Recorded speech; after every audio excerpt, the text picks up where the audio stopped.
本集的企划，陈柏元将前往中国参与一支统战部旅游影片的拍摄。就在此时，陈柏元却显得犹豫不决。面对这样的挑战，团队给予了他满满的鼓励。最终，柏元决定请示虎爷，是否前往中国揭露中共的统战计划。令人振奋的是，虎爷赐予了3个圣杯。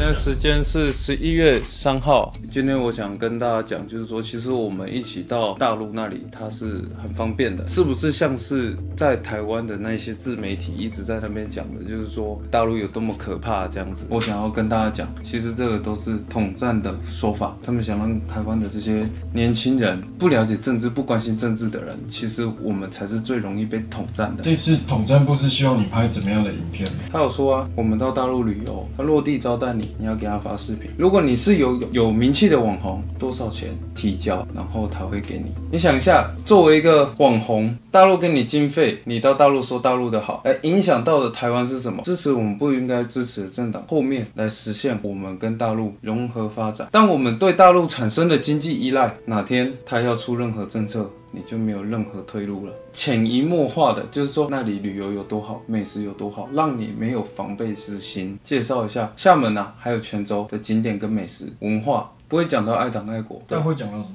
会讲到大陆环境有多好，大陆经济有多好，大陆市场有多大。你觉得为什么他们要找你？因为我有统战价值啊，但实际上他对你的是伪善，其次他是想要渗透我们，占有我们台湾这一个民主的净土。现在就要送走我的2个汉奸间谍，要过去统战对方了。所以现在快来我们的摄影师，你是不是台独分子？我不是。你爱不爱你的祖国？我坚决爱党，坚决爱国。你是什么民族的？我中华民族。对，过关。好了，去吧。不是，为什么他都不用考？拜托，我是你们的祖师爷，好吗？拜拜，说一下拜拜。那其实最后一次见面了，终于到了金门了，不知道为什么莫名的越来越开心了。到了金门之后呢，这里就会有我们的这接驳车来接待我们，然后等一下他们会带我们到码头，金门的码头，我们直接坐船过去。既然要到了大陆，所以拜会那些领导一定要买一些特别的酒，一个人2支哦。对，一个人是可以带到2。那我就带3支。3支哈，好的。好，快点哦，我们要走了。4点半了是。谢谢。因为我的台胞证已经过期了，所以大陆是对我们非常的友好的，给我们这个就是一次性的这个大陆就是叫什么台胞证落地签，所以你其实不用有台胞证，你就可以直接进去了，真的非常的方便跟便利啊。不是很想写，但是为了办通过还是得写。眼看着这片曾经铁拳自己的土地越来越近。迎向陈柏元前方的道路是变得越发清晰，还是越加的模糊呢？我现在终于从金门到了厦门了，来，你们往那边看一下，其实到处都是高楼大厦。今天也是受邀到这里，我们就要开始好好的拍旅游。我真的很怀念呢，以惠促融，以情促融，以风促融。你看，大陆对我们是很友善的，我不知道我们的媒体到底都在讲什么。所以我们现在既然都来了，我们就来一探究竟，看看大陆是不是台湾的这些媒体所说的。OK， 没错。调皮的陈柏元趁机探访当地的民情，了解他们对于台湾以及中共的看法。就这样，此行的任务又多了一条有趣的支线。大哥，咱们来租车了，就想问一句：我们台湾同胞到底什么时候回归？我估计还需要点时间。中国是一党制，台湾的话说是回归，它回归的目的就是你们那边人也说，就是说统一，但是你们统一是说的是共同执政，对吧？但是大陆不可能答应共同执政，我们2个去管理这个国家，它不可能统一的，对吧？肯定共产党说了算。那你是希望民主的是吗？肯定就是希望，不管是中国也好，还是说台湾，不管说哪个党执政，无非就是让大家都过得好吧。但是毕竟这当官的事情，我们这个老百姓，我觉得你有点认真哦。不要再为难人家。我们可以骂那个咱们领导，中国领导是吧？对啊，可以骂。不行，我操，不行啊，绝对要搞你！对啊，我们都可以骂台独分子蔡英文。城管哪里可能打人了，干嘛对吧？是你去发个抖音，发个什么之类的，立马就给你删除了。立马就会打电话给你通知了，你不能乱发的，对啊，你还敢去没事找事儿找点什么东西去骂领导，我操，不收拾你！好比我们在这里，你说点什么，可能关于政治的事情不太那个的，你发到网上，你可能就直接没了。派出所立马就给你打电话来了。第一次看到中华民国护照啊，你觉得怎么样？但是你们用的好像还是繁体字，繁体字啊，对吧？对啊，我们用的是简体。行程的第2天，我们将前往台湾青创基地一探究竟。日本不就是以前侵华吗？那实际上日本人最难。在大陆自由吗？言论现在都不像毛泽东那时间。我们在台湾可以骂我们台湾地区领导人吗？那我们可以骂我们就是大陆的领导人。你要假设公开的骂，那肯定是不行。OK， 那我今天来到的是这个叫做全台融合，然后这个是我一个很好大哥他开的。那很多人有对大陆有一些想法，还是想来创业的，其实这里是一个非常可以来一探究竟的地方，来讨论一下，然后来看看有没有可以发展的。好，那我们现在人已经来到了台青创业园，然后这个是我们林金城大哥他开的。那我们今天来到这里呢，就是来一探究竟，然后台青之后在这里可以有获得怎么样子的发展呢？那我们今天就一起来看看吧 ，Let's go。Hello， 金城哥，不会，辛苦，来楼上参观。好，来。你看这牌子都掉了，等一下我这个灯打开一下。台青创业园，看见没？台青创业园，而且你看，坚持一个中国原则，坚持9·2共识。然后现在我们来到这个台青创业园，它这里是有很良好的办公环境的。你看这里都有这些工位啊什么的，然后你看啊。这么多奖项、实践基地，这些都是官方的这些机构颁的这个牌匾哦，所以这个台青创业园是一个很不错的，是有背书的哦，政府背书的，它不是就是什么跟你小打小闹的，你知道吗？看它的设施非常高级，对，设施真的是非常的高级。我们有这种以前你应该是参加过这种，对，这种我知道怎么活动。如果你要的话，1个月的行程我都可以给你安排满满的。真的假的？都是免费的，包吃包住。就是可以带人来吗？还是怎样？就是没有啊，台湾对象、啊。只要是18岁到35岁的，正常45岁，都可以。反正就18到35岁的学生，对，然后都可以来这里包吃包住，而且还带你去看，就是说，大陆现在这里的一些发展，对各地的发展，是的。那需要什么条件？就只要是不要，只要是台湾同胞就可以了。只要是台湾同胞就可以。对，不会吧？太开玩笑了吧？你看那个，我们这里也是华侨大学有合作的教育基地。是啊，我刚刚有拍到，这里就是他不是小打小闹的那一种，他真的是在对台湾年轻人，然后是做支持，而且还是有官方这个机构来去做背书的，对吧？好，来，等一下，你先不要拍，那个掉了，我等一下拿东西来问。反正有一些我们自己会筛选的，可以剪的。OK， 这里有这么多家企业入驻哦，这不是开玩笑，就不是说跟你挂羊头卖狗肉的，它是有很多台湾青年入驻在这里。有了在这里工作的有多少人呢？在这边工作的常住的可能差不多只有20来个，然后呢，主要是以跨境电商为主。那当时就是因为这边有一些政策补贴的，所以他们选择先把公司注册在这里。就是你看这个正营，基本上2个给你安排买房买车，都有，真的啊。所以他们现在不是商务人员，是已经看到他吗？对啊。喂。台湾年轻人来这边能有什么样的补贴吗？创业启动资金可以拿差不多5到20万，然后投资款到资奖励20到40万。哎呦，这个都不用还的，直接给的。就回来看到你们拍的这个台青基地，它里面就是台湾人可以过去做空投公司、跨境电商什么，然后你甚至人可以在台湾或是在美国做这个，你货都从中国来，你在那边挂空投公司，然后他还说了钱免费给你框，对吧？还可以框很多，然后不用还。大家有没有发现最近这1、2年非常多的台湾人过去做什么跨境电商，然后那个价格都非常低？但我不能说所有人都是这么做，对吧？但是林金城这条线其实已经透露出这样的一个线索出来了，而且你去的只是其中一个新创基地，它基本上全中国的新创基地都是这样。那么上海的也是吧？对，因为他们基本上都是挂羊头卖狗肉。我已经去看过好几家，然后失望好几家，因为我当时是小粉红状。你能说他真的在做跨境电商？他回台湾快台湾选举的时候，他拿中共的钱，而且可能是陆续的一直拿。我中共要你支持我们在台湾支持的政党，你敢说不要吗？你要来这里给你办公？假的啦，真的。你看看这个上面一层灰尘了。哎呦，这里是虽然就是每一间办公啊，但是你自己看哦，都没整理啦。小妹现在也没来啦。你看上面玻璃碎掉了，也都没用啊。这间够碎。不是说有20几家企业入驻吗？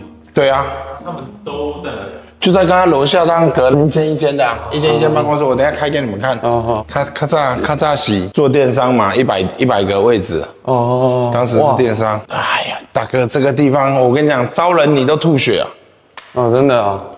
这个地方招人都吐血。我们后面是有台青公寓，拎包入住，其实1个月房租才700-800块的。真假的？真的，空调、冰箱、冷气什么都好了。对，好了，那等一下去看一下。可以。如果你们来的人多，这里用起来那就有氛围啦。不然你说这些场地这么大，真的是可以拿来做很多事楼上吗？对。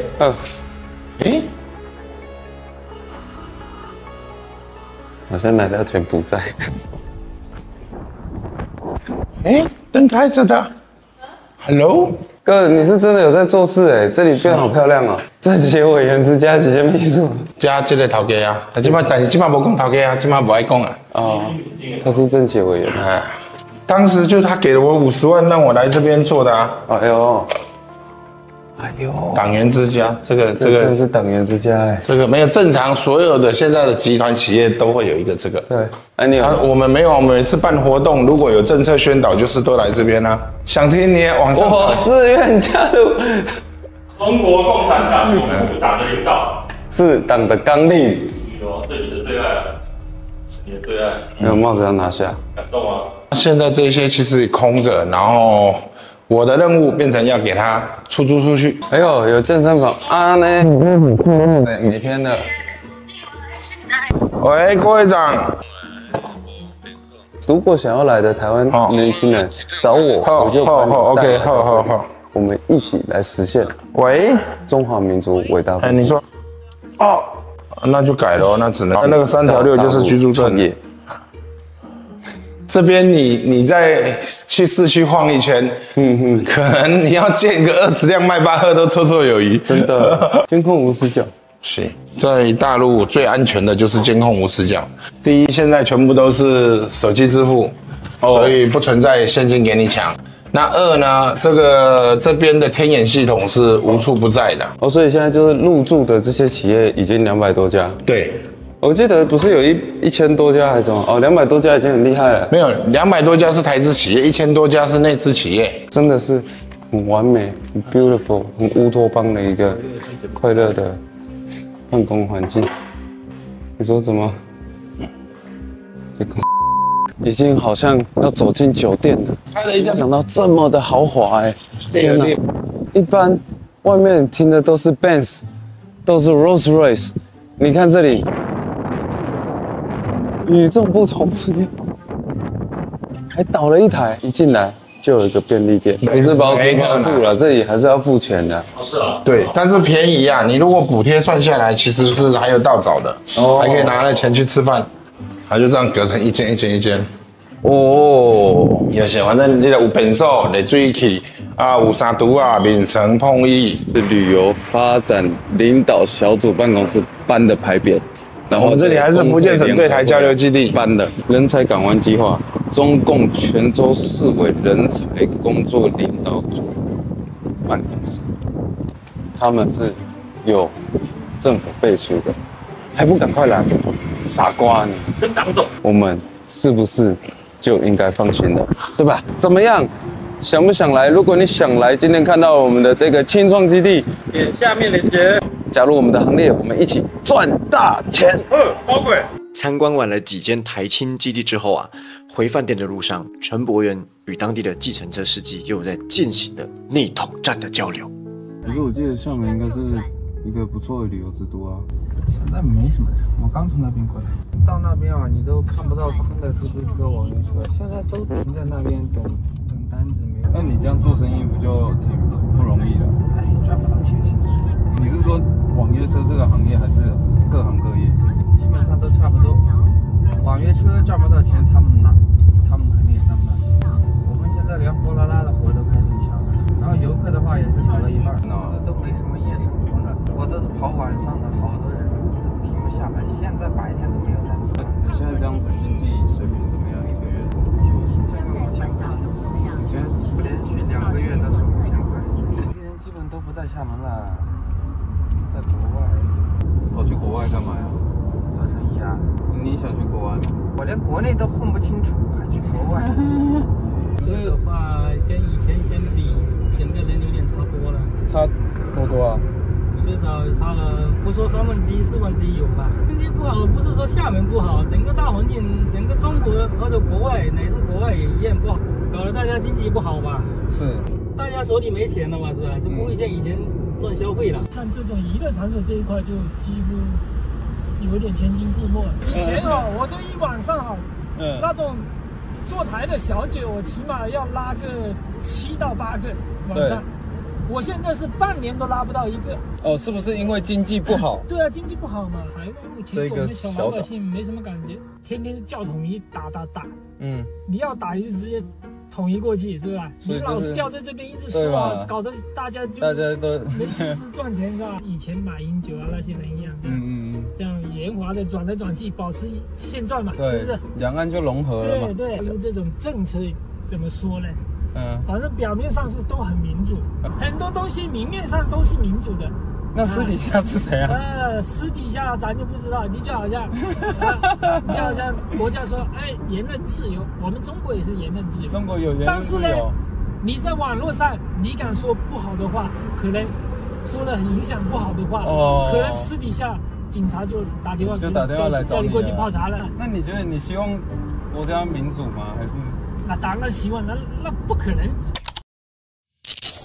对。你11月中旬有没有时间？广东哦。有一个那个珠海航展，他那个要提前报名，我看他爸爸帮你来不来得及。而且你现在是都在北京？北京哪里啊？我现在在北京，在做交流活动嘛。你还在台办吗？在第2中心，对。那你之后怎么样再跟我说？好。北京国台办专门找台湾的网红去这样。新疆乌鲁木齐啊这种活动，为什么要去新疆呢？这些都是落地招待。对。那你们要出什么钱吗？你们要出任何？这是他发给我的，这是他发来的。你说现在经济是完全萧条的。20年前那时候我们是说，台湾40年前的生活就是我们现在的生活。台湾有什么好的？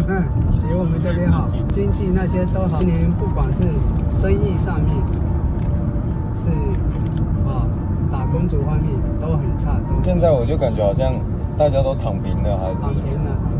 那这样一天下来也是再加一下店，然后再赚200块。对，就200多块钱。我一个拖到联络不上，他是在工程里面做水电的，他1个月是9000块。3个多月没发工资。行程来到了第4天，我们意外的发现，竟然有比中共统战台湾网红们更令人毛骨悚然的事情。还去台上去管委会居民送啊？定居申请表哦。对啊，所以申请之后，我们就可以申请拿到定居证拿到就可以换身份证了嘛。Hello， 大家好，我们现在已经来到这个台湾青创基地，它是一个叫做林金城的这个老板他开了。我们就是其实很多台湾人他想要来到大陆创业啊，也不知道从哪里开始，是可以来到这个地方一起来探究竟，好不好 ？Let's go。开始吧，开始我就跟你们分享一下，其实真的，我在大陆这么久哈，我讲一个最真实的，我05年来的时候，当时看到一个奇迹，所谓的奇迹就是我在厦门中山路，当时看了一栋房子，说要拆。他说这个房子要拆，我看到烂尾楼嘛，就是那个破破烂烂说要拆，然后我就问说，这个房子要拆啊？他说对，我说啊，那就这样，因为在台湾我是台北的，一个房子3年都拆不掉是很正常的，因为要99%人同意嘛，那我也以为是这样，结果没有想到不到1年，我看到那个房子已经盖好了，不是拆好了，是盖好了，我就说，为什么不到1年就盖好了？他说共产党说这里要发展，他这就必须得发展，所以那时候我就吓到。民主是非常棒的，尊重每一个人的意见，但是呢，其实每一个人站的角度不一样，看的世界也不一样。你是卖菜的，你肯定要站在卖菜生意好啊的角度上；卖猪肉的卖猪肉的。那所以其实老百姓每个人的生活方式啊、想法、见解都不一样。那如果治理一个国家是要尊重每一个人，然后去听取每一个人的意见，其实这个国家的发展可能就没有办法更快，是真的就会被局限住，因为你的意见都要去尊重的嘛。但是共产党你说，他有一个高度的一个规划，说往这个发展就发展。我简单介绍一下，赶快来这边。没有拍啦，不会拍啦，快点。但你反正你要剪掉了。我见到我嘛有啦。对啦，这里有吗？我觉得，你看点礼物吗？台胞证。哇，这不是啊，这是身份证明。我说再来给你。我们是台湾居民居住证哎。这钢铁人嘛哈。哇，高级耶。很高级。然后呢，你房产证呢？你今日无查？无查。啊，你有厝啊？有厝有车，车我开一家。你再陪他看。所以讲，他2个月前3无人员。现在有房有车，那你问我他来这边有什么发展？你有出钱吗？没有。你有拿钱吗？有。不用出钱还可以拿钱。你下面我们要不要干起来？要不不录？对啊，你可以不录啊，这一段可以这一段不要录，这个按这个不要剪，你们再剪掉。好，不要剪进去啊。这不能剪进去，因为台湾会被销国籍，会被销国籍哦？为什么啊？不是，这个是这样子的。你如果白目，你拿这个去你的脸书发去宣传，那就会销国籍。那你如果办好之后，它是台胞证、居住证、台湾护照、台湾身份证。然后呢，我们问过领导，领导说不好意思，这不叫双国籍，台湾只是一个地区，只要是台湾人都可以办。对，你这个居住证可以去换那个台湾身份证。不用居住。他们有在宣传这件事情。只要有台胞证就可以吗？对，不是台湾人现在有我们那个有政治任务，刚好。所以要办这个证还要有政治。先关掉吧，他妈的这个。所以办这个还会有政治任务。这个你要剪掉，真的要剪掉，这个都不能讲。先把什么？我要回家。为避免中间人们起疑，我们暂停录影，改为录音。中华人民共和国不动产权证书。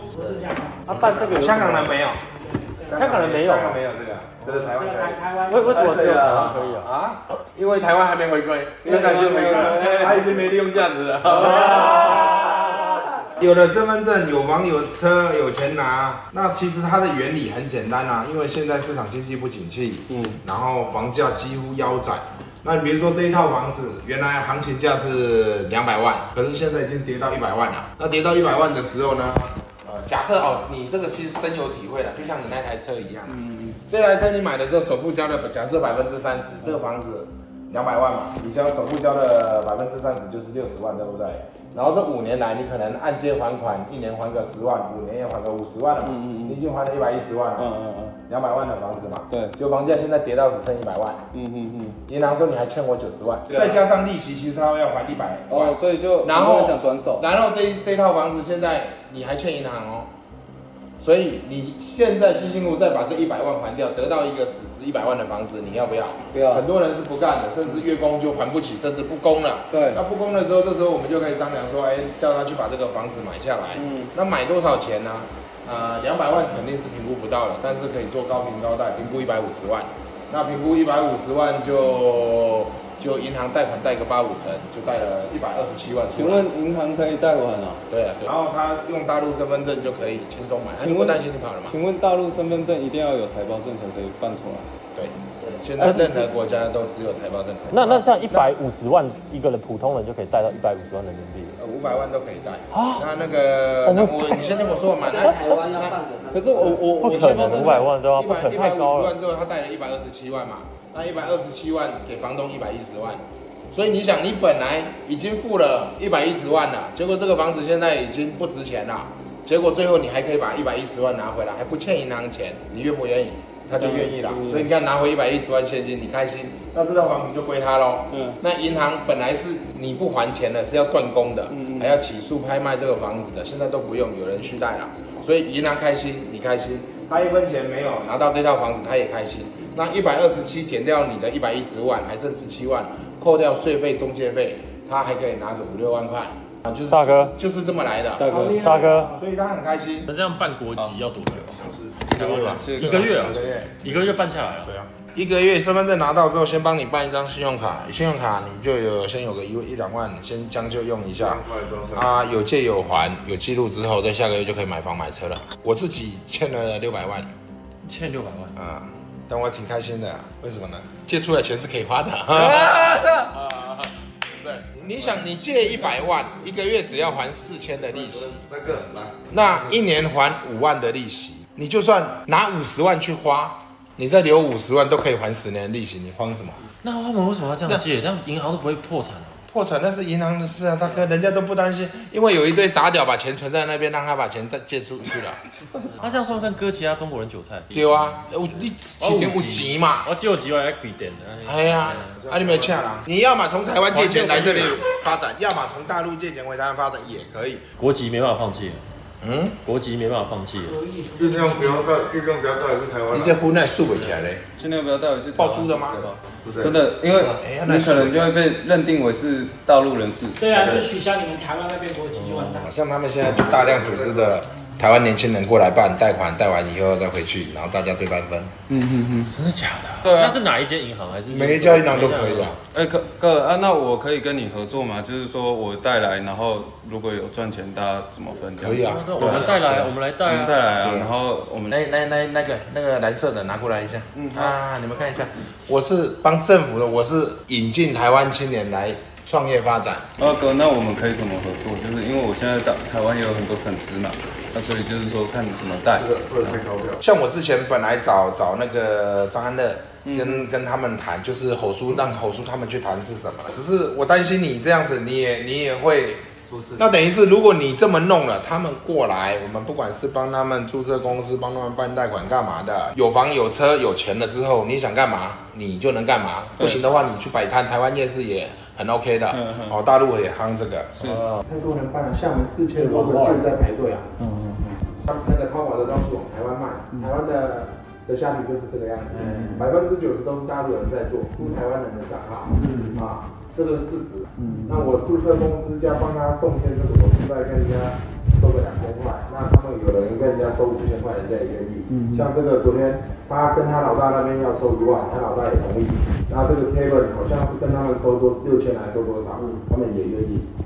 但实际上我才收2000，身份证先拿到，这是核心关键。有了身份证之后就有钱。这个申请书是人不用过去的，只有我这边而已。只有你这边，所以我人不用，我只要交件给你，你就可以帮我。对，他人在台湾，我也可以帮他。真的？那是第2次的时候就要来了，就是正式要给你身份证之前，你本人肯定要来的。现在如果 KTV 哪里，你有没有比较推荐的？还是去 Uni 啊？Uni 啦 ，Uni。厦门他们昨天他们叫的那个什么残花败柳，为什么？刚刚为什么说我都没叫小妹？全部都整齐跟鬼一样的。对。Uni 的不是。Uni 的消费怎么样？房间低消2000多嘛，那你开什么包厢啊？你要我几百块的也可以啊，还有几千块也可以啊。因为也是我们台湾人开的啊，真的哦，就是那个中恩代那个台湾地震警政组长，跟儿子开的。哦，不知道。其实有可能我们现在的政府里面，我们的整个立法院里面已经有人是。你也不用说针对中配啦，因为台湾人过去也可以拿，你搞不好已经有了。就是我说的，就是真的话是我们以为重点是中配能不能参政，结果台湾人已经拿着中华人民共和国的身份证，然后他来参政，我们都不知道。你看哦，现在他这个身份是他是中间人嘛，对吧？而且林经人是信任他的，所以林经人在电话里面跟他说，我们可以直接帮你线上申请，你只要稍微过来一下，你也不用怠慢，对吧？那我们想说官位大一点、咖位大一点的过去，他肯定不是自己去办的嘛，下面的助理、下面的阿迪亚就过去帮他办了。那你觉得他有没有？他要等几天？他拿到的更快。对，常常过去办什么交流团，过去框的那些团体有没有拿？那些高位的有没有拿？哎，统一之后，解放军来，我直接亮身份证，我是中华人民共和国国民，不用 S 我啊，我一直在帮中共在台湾进行统战啊。解放军一来，国门大开，守都不用守，不是说我们没有能力守，是你直接放弃守了。行程来到了第5天，中间人们再度约博渊晚上前往深聊合作细节。在此之前呐，博渊打算带我们去当地了解所谓的闽台博物馆，里面竟然介绍到我的族人太鲁阁族是从福建移民过去的，乃至整个纽西兰都是所谓的中华民族呢。跟时任领导人非常有关系，台湾人都非常支持。对，因为前面有经历李登辉那些不怎么，没错，不怎么爱国的，那一个战乱时期。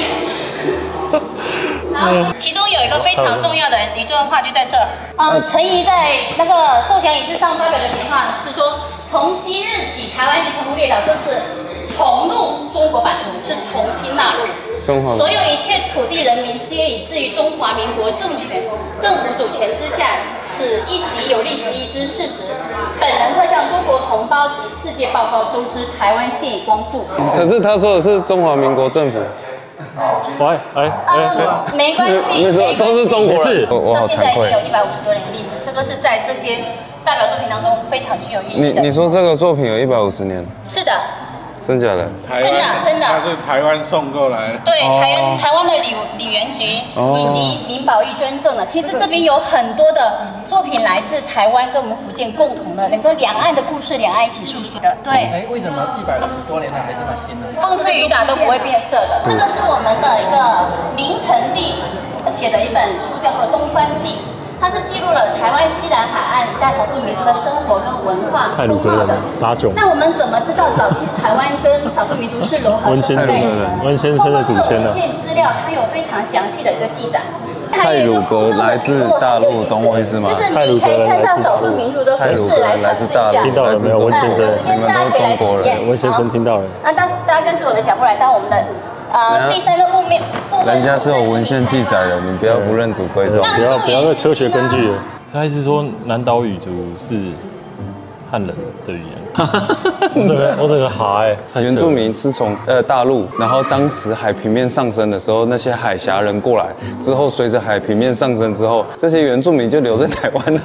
先从中国到台湾，到中国台湾，然后再从台湾分去世界的。看到有些那个阿美族啊，就是来到那个大陆，就是我是大喊是中国人。所以你懂吗？这就是为什么它有它的道理，就是因为你可以看到这个古代的这遗迹。在听完闽台原博物馆的胡言乱语后，我们将驱车前往中间人的家。身份证就是要2次。那他人要在这里吗？不用，人不用在这边。当天通知的时候就要来。他的前置作业是我们需要开公司，然后我就把他送到漳州，漳州就会带过去了。对，漳州他们就会开始操作，他们大概会操作1个礼拜多。吃住都不是问题。徐总那边对林贵领现金，那个出入境管理局长那边压钱。那要多久？我知道的是他们就海关那边要贿赂。第2次来的金额比较大。金额会比较大。对，大概400万到800万。对，因为有公司了，对，有公司了。就是这样，他们以前是操作云贵传的白户，云贵传刚好开放，我们台湾人的身份证也是白户啊。然后云贵川操作到银行，看到云贵川基本上都不放了嘛。现在刚好台湾人有百户就行了。对啊，然后只要到，反正我跟你讲，这个东西做到一段落，我们就要停。因为我这边也蛮多主线的，我手上1000万。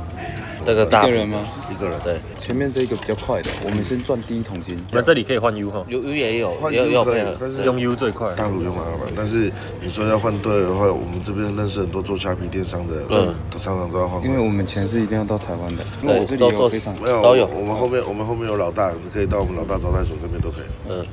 在西屯那边。很好配合。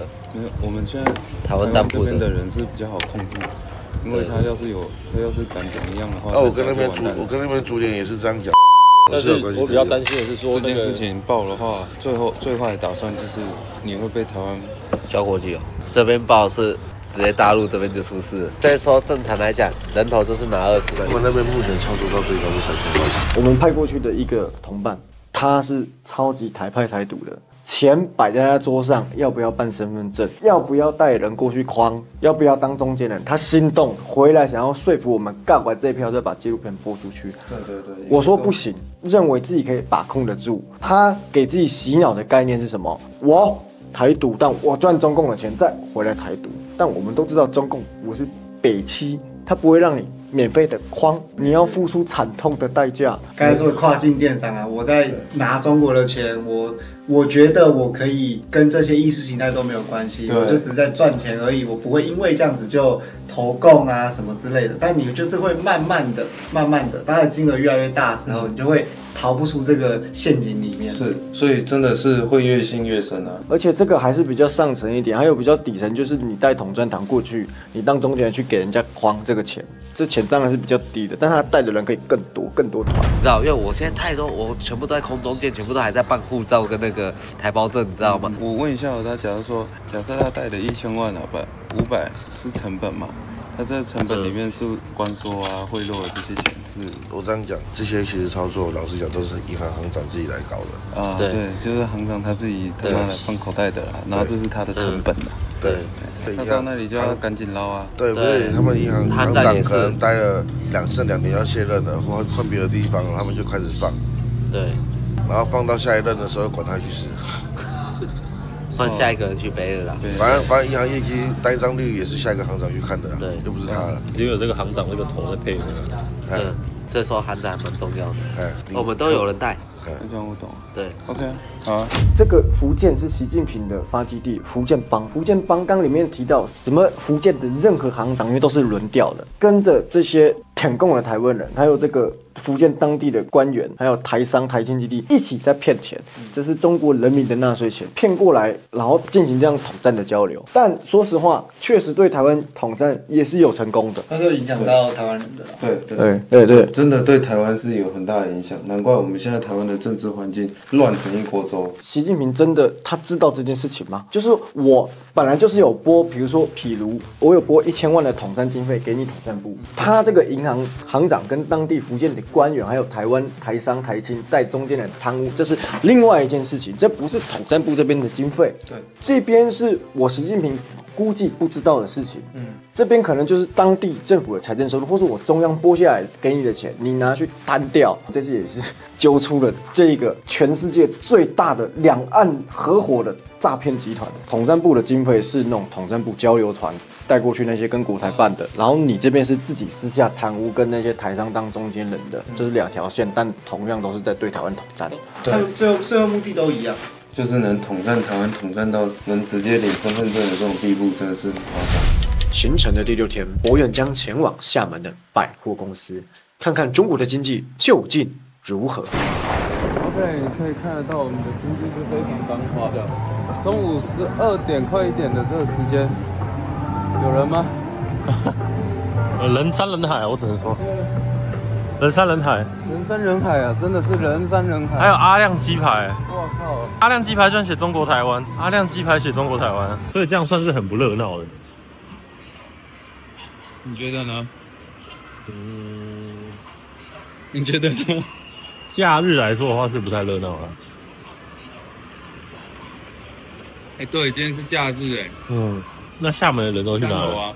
反正就是领导换人，然后就继续烂嘛，这是新的领导上了嘛，所以他必须搞点东西，对，然后搞出来之后再拍拍屁股走人，然后又烂尾在这里，然后又下一个上来，关节上去之后都得捞，所以他不得不有项目，那以前做的项目他没有损，所以他就不做了，你做一个自己的项目了，盖好盖满。现在想要跟我们介绍什么？介绍一下，这是我们的学校，你看这是我们的法学境外生群，这都是我们的学校。然后你可以看到关于组织香港警察招募宣讲会，有没有？为进一步拓展我香港学生的就业渠道，也为香港培养更多爱国爱港的建设力量。所以你可以看到，来到这个都是我们群组里的东西哦。泉州校区，这就是我读的学校。我们现在到了厦门的海峡导报，对，然后我要去曝光一系列我在台湾所发生的事情，然后这次也是借由他跟我的这个合作，我希望可以让更多台湾的年轻人知道真相。那我现在就在这一边，那我们一起走吧 ，Let's go。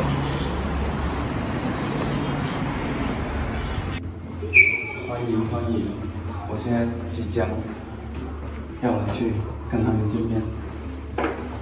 我玉木明、洪秀柱。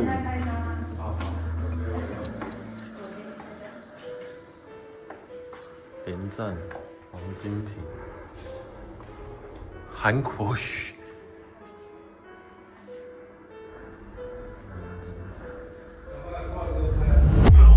就这样子，所以在台湾。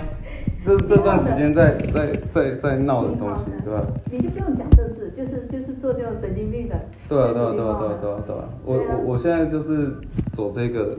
对。其实你走这个就反而容易被他们抓住把柄嘛，然后去网络霸凌你。对。你就是走中性的，像阿佳一样。阿佳是宝岛孙女生。宝岛孙女生。他就专门讲文化的。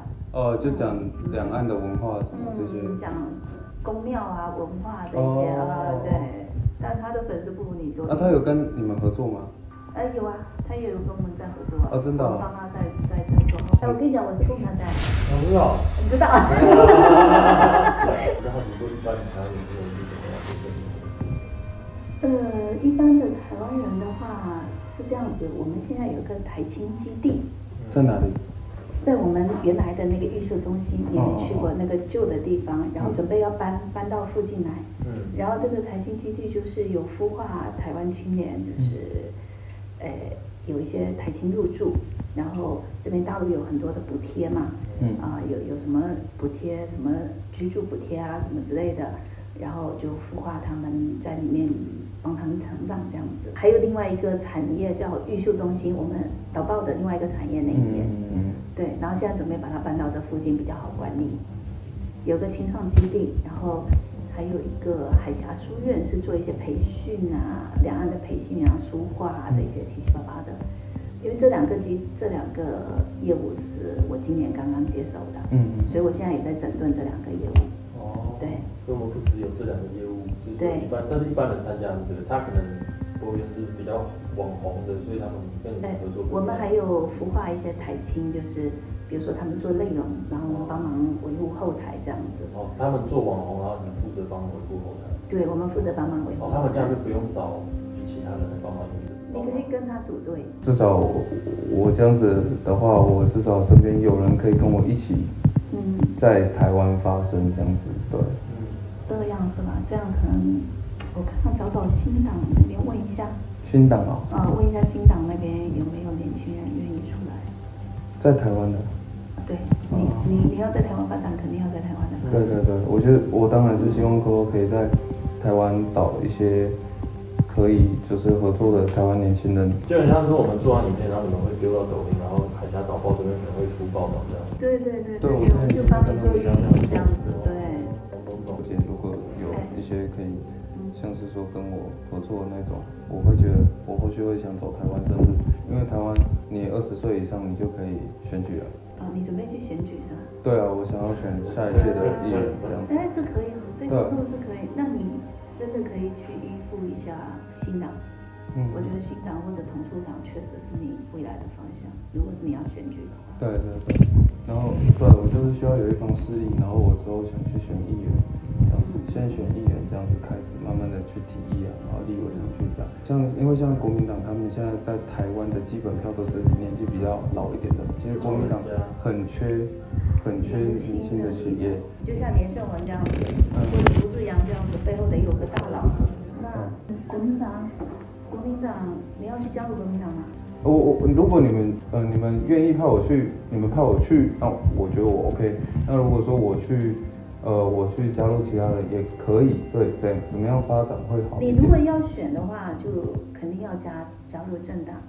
如果你用无党籍，你就得不到背后的声援。你看，除了侯汉廷，新党侯汉廷、林明正、王炳忠、苏恒4个人都有去选，但最后只有侯汉廷选上了，那说明新党的组织票其实不大行。对，那就只有如果需要组织票，那就只能去国民党。你要买票。你跟我们申请经费，万一被爆出来，你很惨的，你会很惨，比县员更惨。对，我们的网红基本上其实主要都是这边的影响力，在那边的基本上就是小咖，很小咖。对。那可是至少现在会有一些，我认为还是可以。我觉得都讲不出来，讲不出来。对。真的是都讲不出来。那大概会有几组？大概有这样子的合作对象多少人？说不定我们可以累积这些力量。没有多少人，而且都不是说政治的，他们都不是讲政治的，所以对你没什么用。对，前2天那个丹江村就说他被封号了，村长他就在发说他被封号了，然后在申诉，然后那个村长丹江村是议员，所以我觉得在境外讲政治蛮困难的。对。然后那个男生就是之前网暴我的那个人嘛，他告我说我没有给他钱，然后他告赢了嘛。我当时也确实要给他，但是在我发现他掏空我的公司之前，对，然后后面打官司我没打赢，所以被判50万5。然后我告他的那个叫网暴的，我觉得蛮扯的。我想问一下姐姐怎么会这样？就是他竟然法官说对方下落不明。然后就给我撤回来。对方下落不明。他说对方下落，可是对方这个明明都在那边，还在每天更新抖音啊，我觉得怎么会这样子草草了结呢？就是法院竟然这样子判，真的让我有一点，对啊。我上次那个帮你找的那个台办的那个人。他们叫我相信法律啊，然后我就等。然后我也算是纪委的。对啊，是全部是纪委。这个东西如果是牵涉到纪委的话，你赢的可能性非常小。是吗？因为纪委的话，很多东西是估计都没人敢帮我做。估计都没人敢帮我做手是吧？那确实对。像我们报社的老大上个月进去了，就是被纪委。9月份进去了，就是被纪委的。现在大陆那不是说不可怕吗？不是纪委他不会针对老百姓，他是针对官员。我哪是官员？我什么官员呢？纪委针对的是官员，然后官员就有2个问题，一个是男女关系的问题，一个就是钱的问题。当官的都非常怕纪委。现在就是说，这个身份证先办下来的话，大概是什么程序啊？差不多现在有快有慢，然后地区不同。厦门办现在差不多要等3个月才能拿到证，因为办的人太多了。那身份证拿到之后呢，有2个途径，他们有的就是直接去跟银行行长配合去背债，那种背债就欠个几千万、几亿的这种，但是可以拿，也可以拿个300-500万人民币走，快速1个月左右就可以。但是呢，风险系数非常大。那我这边呢，我主要的工作是协助你们注册公司做跨境电商，然后办身份证，顺带的也帮你们协助你们办理。那后面如果你有了有公司，你有身份证，基本上办张信用卡秒批，额度给个1-2万人民币有，或者是那个要买房买车，我这边也可以安排认识的开发商做到零首付，就1分钱都不用花，就能买一套200万的房子，人民币。台币差不多800多万，那买完之后，你有了资产，你就要再去办信用卡贷款、小额贷款，这种随随便便再借个50万到100万人民币出来就不是问题了。加上台湾金门做存过来，一下子就到了。结果他现在有4000多个人在办理当中都卡件了，台湾人要申请的现在有4000多个。厦门的户口4000多个台湾人要申请，已经申请下来2000多个了。哦，这么多个，全中国都有这样子办身份证的地方吗？为什么那么多人办？主要是因为他现在办了之后，你的台湾护照、台湾身份证、台胞证都给你保留，你照样可以办大陆身份证、大陆护照。我等你了2个4啊！如果我现在把我的护照、身份证一些材料啊，先寄给你，你先帮我办好啊，先寄过来可以。现在扫描件就可以了。哦，真假的？扫描件，那就是申请书要你本人签名的，这个你要叫顺丰寄。哦，好。证件不用寄给我，寄签名给你就好了。对，签名我发电子档给你，然后你打印下来之后，自己也要本人签名。那其他的不会写，我可以帮你写。啊，他这个身份证1个半月后下来，我要怎么知道这个是真的啊？你要自己要去派出所领的啊，大哥。我也没办法帮你领。我跟你讲，因为我是跟出入境领导有关系。第一趟我帮你们审下来了，我来帮你们送件。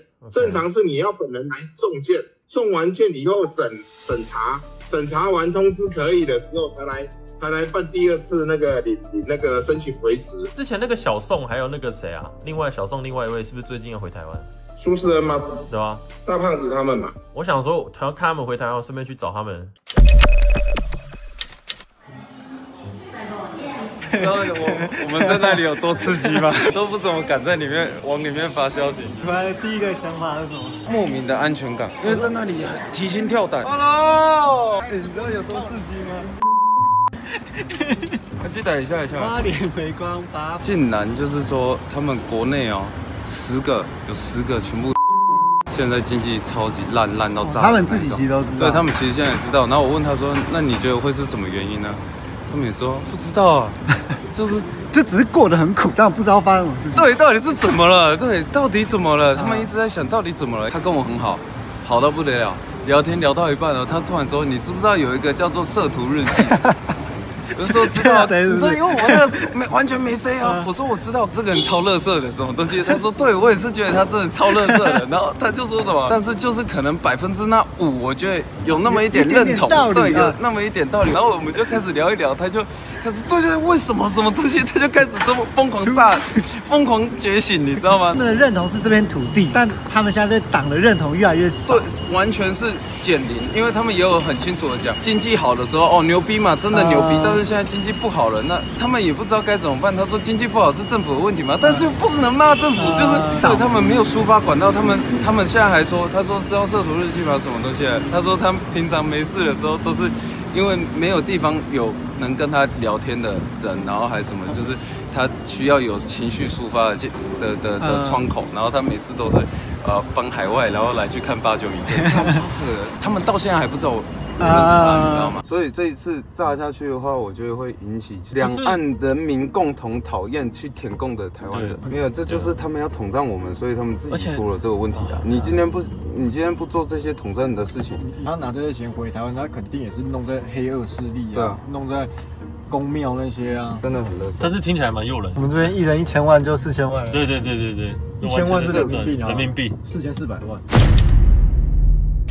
喂，你那边最近都没有跟那个服务员联络？我回来之后就一直没有跟他联络了。我其实跟他没有很熟，我就是去他家拜一次拜，然后看我会拍片，就带我一起去啊。他搞那些东西，我真的不知道为什么会这样。我也是整个满脑子问号，他到底是怎样，你知道吗？所以现在你那边怎么样？有没有什么事情？没有，是有风声，听说有风声在查。真的假的啊？你这样会不会有危险啊？那很担心哥。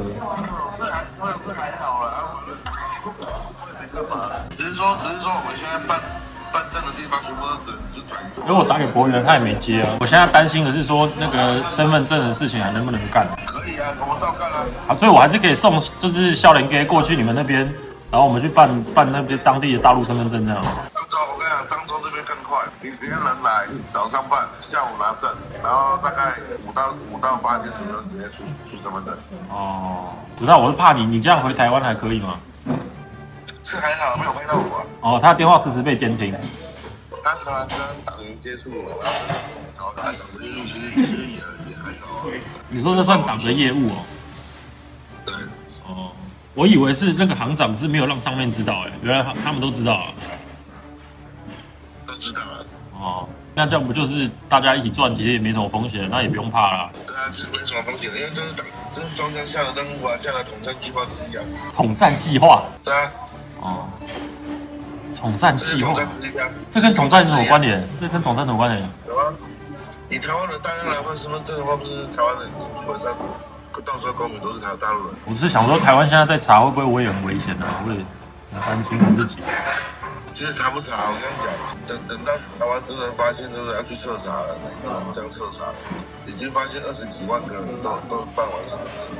那请问一下，你中华民国政府你要怎么办？20几万，可是现在应该没有那么多吧？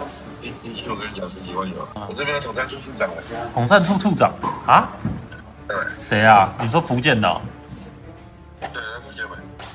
福建统战处处长是谁啊？也是一个台湾人的，然后他是那个双学那个派过来。啊，台湾人可以当统战处处长啊？他是有身份证啊？他目前没有办的，但是他的关系蛮大的。啊，那为什么台湾人可以当统战处处长？说来话长，反正他在大陆关系很雄厚，最重要的。啊，叫什么名字？这个我都叫文董。文董。啊，全名叫什么？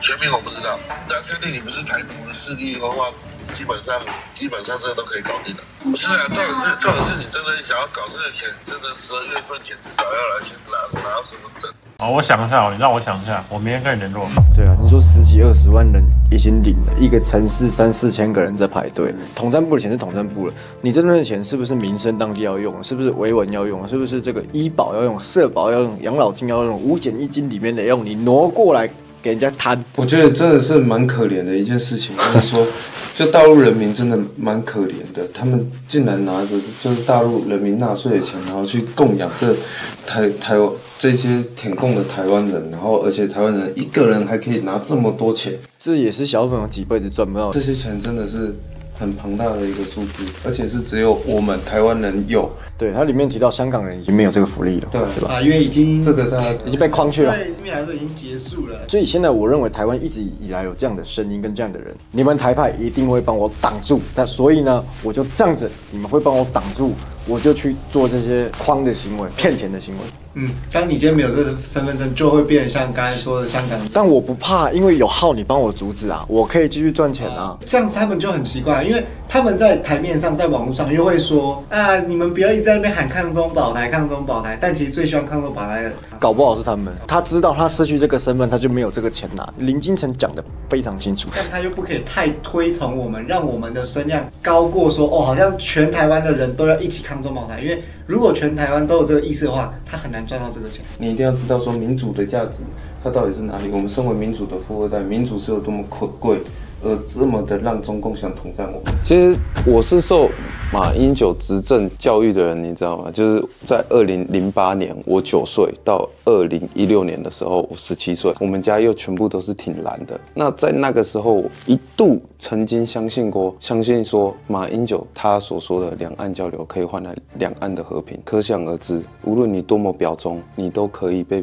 抹黑成台独分子。那其实现在有很多这些国民党的这些官员，也许有跟这些中共讲好，说他未来会给他在什么中南海某个一球半子啊，但是如此拙劣的政治骗局，我都感受到了。你觉得你不会感受到吗？我是真的蛮痛恨马英九，我想给马英九交作业，两岸交流只会换来更多台湾人民接下来所遭遇的灾难。